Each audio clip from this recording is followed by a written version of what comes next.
Hello friends, ಸ್ವಾದಿಷ್ಟ ಅಭಿರುಚಿಗೆ ಸ್ವಾಗತ. ನಾನು ಕಾವ್ಯ. ಬಿಡದಿಯ ತಟ್ಟೆ ಇಡ್ಲಿ ಜೊತೆ ಕೊಡುವಂಥ ಕೆಂಪು ಸ್ಪೈಸಿ ಚಟ್ನಿ ಎಷ್ಟು ರುಚಿಯಾಗಿರುತ್ತೆ ಅಲ್ವಾ? ಹಾಗೆ ಎಲ್ರಿಗೂ ಫೇವ್ರೇಟ್ ಕೂಡ. ಅದನ್ನು ಈಸಿಯಾಗಿ ಮನೆಯಲ್ಲೇ ಹೇಗೆ ಮಾಡ್ಕೊಳ್ಳೋದು ಅಂತ ನೋಡೋಣ ಇವತ್ತು. ಅದಕ್ಕೆ ಮುಂಚೆ ಈ ಚಾನಲ್ಗೆ ಯಾರಿನ್ನ ಸಬ್ಸ್ಕ್ರೈಬ್ ಆಗಿಲ್ಲ ಅಂದರೆ ಖಂಡಿತ ಸಬ್ಸ್ಕ್ರೈಬ್ ಆಗಿ.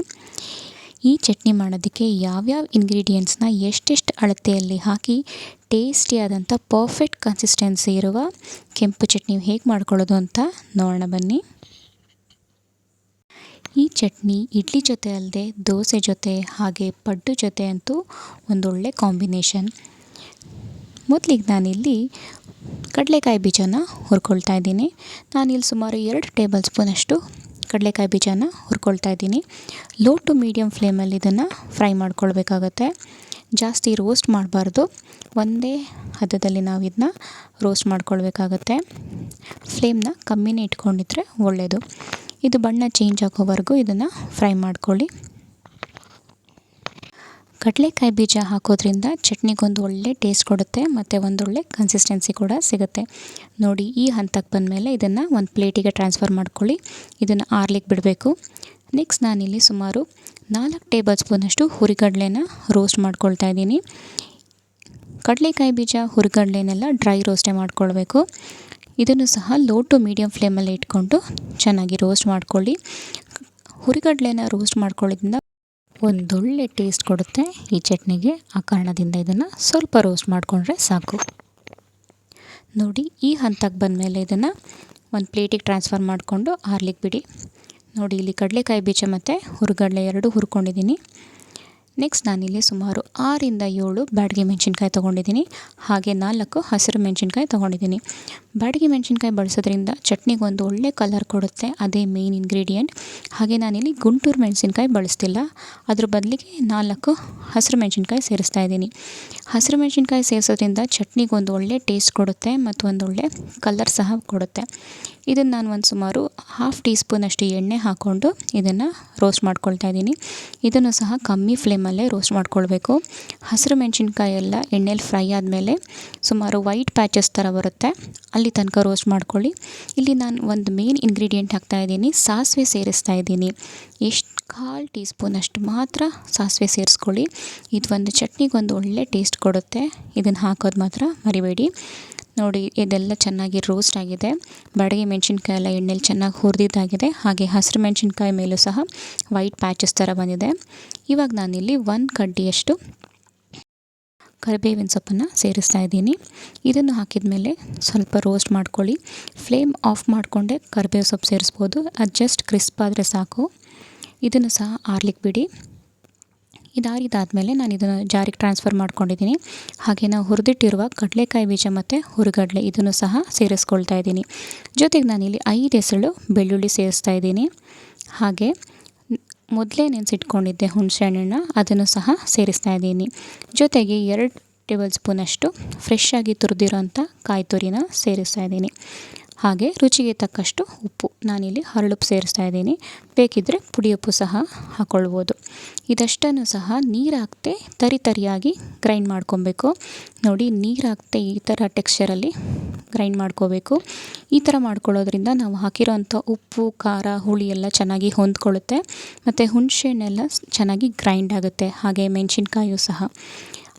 ಇದಾದ ನಂತರ ನಾನಿಲ್ಲಿ ನೀರು ಹಾಕ್ಕೊಂಡು ಇದನ್ನು ಫೈನ್ ಪೇಸ್ಟ್ ಮಾಡ್ಕೊಂಡಿದ್ದೀನಿ. ನೋಡಿ, ಈ ಹದದಲ್ಲಿರಬೇಕು. ಈ ಹದದಲ್ಲಿದ್ದರೆ ಚಟ್ನಿ ತುಂಬ ರುಚಿಯಾಗಿರುತ್ತೆ.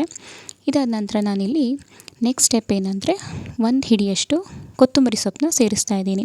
ಇದನ್ನು ನಾನು ಕೊನೆಯಲ್ಲಿ ಸೇರಿಸ್ತಾ ಇದ್ದೀನಿ, ಯಾಕಂದರೆ ಚಟ್ನಿಗೊಂದು ಒಳ್ಳೆ ಟೆಕ್ಸ್ಚರ್ ಕೊಡುತ್ತೆ ಮತ್ತು ಡಿಫ್ರೆಂಟಾಗಿರುತ್ತೆ ಟೇಸ್ಟ್ ಕೂಡ. ಇದನ್ನು ಹಾಕ್ಕೊಂಡು ಒಂದು ಸಲ ಪಲ್ಸ್ ಮಾಡಿಕೊಂಡ್ರೆ ಸಾಕು, ತುಂಬ ಗ್ರೈಂಡ್ ಮಾಡೋಕ್ಕೆ ಹೋಗಬಾರ್ದು.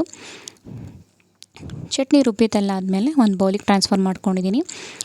ಕನ್ಸಿಸ್ಟೆನ್ಸಿಗೆ ತಕ್ಕಂತೆ ಸುಮಾರು ಅರ್ಧದಿಂದ 1 ಕಪ್ ಅಷ್ಟು ನೀರನ್ನ ಸೇರಿಸ್ಕೊಳ್ಬೇಕು.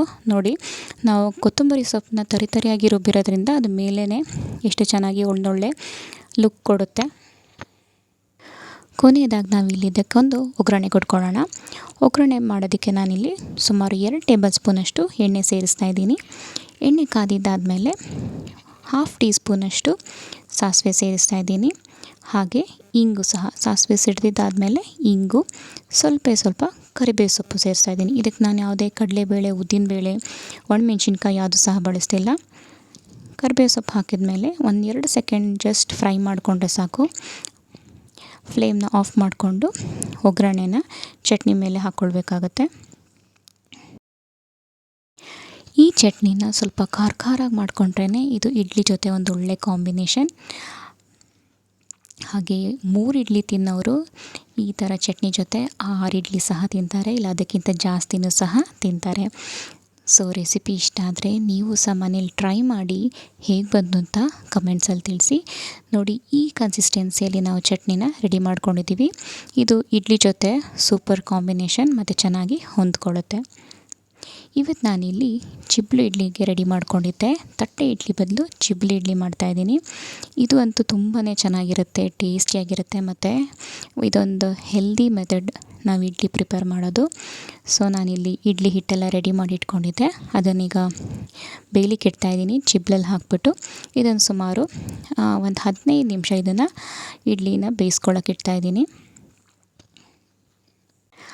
15 ನಿಮಿಷ ಆಗಿದ ನಂತರ ಬಿಸಿಯಾದ ಟೇಸ್ಟಿಯಾದಂಥ ಚಿಬ್ಲಿ ಇಡ್ಲಿ ರೆಡಿಯಾಗಿದೆ. ನೋಡಿ ಎಷ್ಟು ವೈಟ್ ಕಲರಲ್ಲಿದೆ ಮತ್ತು ಸ್ಪಾಂಜಿಯಾಗಿ ಸಾಫ್ಟಾಗಿ ಬಂದಿದೆ ಇಡ್ಲಿ.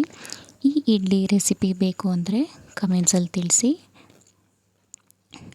ಈ ಇಡ್ಲಿ ಜೊತೆ ಈ ಕೆಂಪು ಚಟ್ನಿ, ಅದರಲ್ಲೂ ಸ್ಪೈಸಿ ಚಟ್ನಿ ಒಂದು ಒಳ್ಳೆ ಕಾಂಬಿನೇಷನ್. ಇದ್ರ ಜೊತೆ ಯಾವುದೇ ತರಹ ಸಾಗು ಆಗಲಿ ಸಾಂಬಾರಾಗಲಿ ಏನೂ ಬೇಕಾಗಿಲ್ಲ. ಬರೀ ಇಡ್ಲಿ, ಚಟ್ನಿ ಮತ್ತು ಅದ್ರ ಮೇಲೆ ಸ್ವಲ್ಪ ಬೆಣ್ಣೆ ಹಾಕ್ಕೊಂಡ್ರಂತೂ ಟೇಸ್ಟ್ ಅದ್ಭುತವಾಗಿರುತ್ತೆ.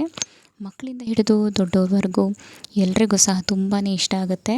ಸೊ ನೀವು ಒಮ್ಮೆ ಈ ಮೆಥಡಲ್ಲಿ ಚಟ್ನಿನ ಟ್ರೈ ಮಾಡಿ, ತುಂಬ ಟೇಸ್ಟಿಯಾಗಿರುತ್ತೆ. ಕಮ್ಮಿ ಸಮಯದಲ್ಲಿ ಈ ಕಡಿಮೆ ಇಂಗ್ರೀಡಿಯೆಂಟ್ಸ್ ಬಳಸಿ ಈ ಟೇಸ್ಟಿಯಾದಂಥ ಚಟ್ನಿ ಮಾಡ್ಕೊಳ್ಬೋದು. ನೋಡಿ, ಬಿಸಿಯಾದ ಇಡ್ಲಿ ಜೊತೆ ಬೆಣ್ಣೆ ಸೇರಿಸ್ಕೊಂಡು ಚಟ್ನಿ ತಿಂತಾಯಿದ್ರೆ ತುಂಬಾ ರುಚಿಯಾಗಿರುತ್ತೆ. ಇಡ್ಲಿ ಎಷ್ಟು ಸಾಫ್ಟಾಗಿ ಬಂದಿದೆ ನೋಡಿ, ಮತ್ತೆಷ್ಟು ಸ್ಪಾಂಜಿಯಾಗಿದೆ. ಇದಕ್ಕೆ ನಾವು ಯಾವುದೇ ತರಹದ ಸೋಡಾ ಏನೂ ಬಳಸಿಲ್ಲ. ಬರೀ 2 ಇಂಗ್ರೀಡಿಯೆಂಟ್ಸ್ ಹಾಕಿ ನಾನು ಈ ಇಡ್ಲಿನ ರೆಡಿ ಮಾಡ್ಕೊಂಡಿದ್ದೀನಿ. ಇದ್ರ ಜೊತೆ ನಾನಿಲ್ಲಿ ಗಟ್ಟಿ ಚಟ್ನಿನೂ ಸಹ ಮಾಡ್ಕೊಂಡಿದ್ದೆ. ನಾವು ಚಟ್ನಿ ಮಾಡ್ಕೊಳ್ಳುವಾಗ ಕಮ್ಮಿ ನೀರು ಹಾಕಿ ಇದನ್ನು ಗ್ರೈಂಡ್ ಮಾಡಿ ಎತ್ತಿಟ್ಕೊಂಡ್ರೆ ಇದೇ ಗಟ್ಟಿ ಚಟ್ನಿ ಆಗುತ್ತೆ. ಇನ್ನೊಂದು ಸ್ವಲ್ಪ ನೀರು ಹಾಕ್ಕೊಂಡು ಗ್ರೈಂಡ್ ಮಾಡಿಕೊಂಡ್ರೆ ತೆಳುವಾದಂಥ ಚಟ್ನಿ ರೆಡಿ ಆಗುತ್ತೆ. ಇದ್ರ ಜೊತೆ ನಾನಿಲ್ಲಿ ಸ್ಪೈಸಿ ಆದಂಥ ಈರುಳ್ಳಿ ಗೊಜ್ಜನ್ನು ಸಹ ತೋರಿಸ್ತಾ ಇದ್ದೀನಿ. ಇದರ ರೆಸಿಪಿ ಬೇಕಂದರೆ ನಮ್ಮ ಚಾನಲ್ಗೆ ಸಬ್ಸ್ಕ್ರೈಬ್ ಮಾಡ್ಕೊಳ್ಳೋದು ಮಾತ್ರ ಮರಿಬೇಡಿ. ಇದರ ರೆಸಿಪಿನೂ ಸಹ ಮುಂದಿನ ದಿನಗಳಲ್ಲಿ ನಾನು ಇದನ್ನು ತೋರಿಸ್ತೀನಿ. ಇಡ್ಲಿ ಜೊತೆ ನಾನಿಲ್ಲಿ ಗೊಜ್ಜನ್ನು ಸಹ ತೋರಿಸ್ತಾ ಇದ್ದೀನಿ ಹೇಗೆ ಕಾಂಬಿನೇಷನ್ ಇದೆ ಅಂತ. ಅದೇ ರೀತಿ ನಾನಿಲ್ಲಿ ಗಟ್ಟಿ ಚಟ್ನಿ ಜೊತೆಗೂ ಸಹ ತೋರಿಸ್ತಾ ಇದ್ದೀನಿ. ಹಾಗೆ ರೆಸಿಪಿ ಇಷ್ಟ ಆದರೆ ಒಂದು ಲೈಕ್ ಕೊಡೋದು ಮಾತ್ರ ಮರಿಬೇಡಿ. ಹಾಗೆ ಫ್ರೆಂಡ್ಸ್ ಆ್ಯಂಡ್ ಫ್ಯಾಮಿಲಿ ಜೊತೆಗೆಲ್ಲ ಶೇರ್ ಮಾಡಿ. ನಮ್ಮ ಚಾನಲಲ್ಲಿ ಇನ್ನೂ ಅನೇಕ ತರಹದ ಡಿಫ್ರೆಂಟ್ ರೆಸಿಪೀಸ್ಗಳಿದೆ, ಅದನ್ನು ಸಹ ಟ್ರೈ ಮಾಡಿ. ಹಾಗೆ ಸ್ವಾದಿಷ್ಟ ಅಭಿರುಚಿನ ಇನ್ಸ್ಟಾಗ್ರಾಮ್ ಮತ್ತು ಫೇಸ್ಬುಕ್ಕಲ್ಲೂ ಸಹ ಫಾಲೋ ಮಾಡೋದು ಮರಿಬೇಡಿ. ಮುಂದಿನ ಒಂದು ಡಿಫ್ರೆಂಟ್ ಆದ ರೆಸಿಪಿಯೊಂದಿಗೆ ಮತ್ತೆ ಸಿಗ್ತೀನಿ. ಅಲ್ಲಿವರೆಗೂ ಧನ್ಯವಾದಗಳು. ಬಾಯ್ ಬಾಯ್.